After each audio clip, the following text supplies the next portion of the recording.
John Glenn was more than an American hero. Control sirens go. For more than half his life, he was a 20th century icon, perhaps best known for what happened on February 20th, 1962.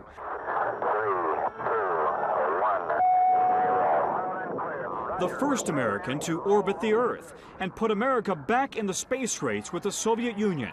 Roger, 0G, and I feel fine. Oh, that view is tremendous. The late T.J. O'Malley was at the NASA controls that day.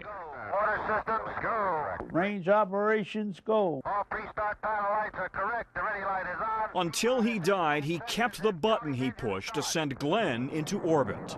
Hit that engine start button. I said, may the good Lord ride all the way. Godspeed, John Glenn. John Glenn returned to a hero's welcome and invitations to address Congress. As our knowledge of this universe in which we live increases, may God grant us the wisdom and guidance to use it wisely. John Glenn's roots were always firmly planted in Ohio. He was born in Cambridge, went to a local college, and married his childhood sweetheart, Annie. He flew combat missions in World War II, then shot down 3 MiGs in Korea. And in 1957, a coast-to-coast supersonic record, Los Angeles to New York in less than 3.5 hours. These are the men who... Then the early days of the Astronaut Corps, later immortalized in the movie The Right Stuff. John Glenn has streaked through 3 days. Glenn was someone who could walk down the street in Midtown Manhattan and literally have cabbies say, "Hey, John, how you doing?" After a career in business, Glenn was elected to the U.S. Senate from his home state of Ohio in 1974. John Glenn needs you.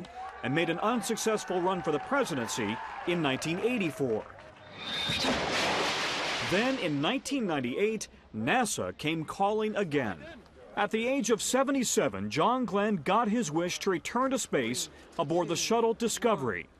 Booster ignition and liftoff of Discovery. With Astronaut Steve Robinson was on the same mission. He savored the whole thing, and he didn't make a big poetic deal about it at all. I mean, John Glenn was the most honest and straightforward and clear-thinking individual you can imagine. A lifetime of achievement and national service honored with both the Congressional Gold Medal and the Presidential Medal of Freedom, the country's highest civilian awards. John Herschel Glenn, pilot, astronaut, businessman, politician, husband, and father, and an American original. Tom Costello, NBC News, Washington.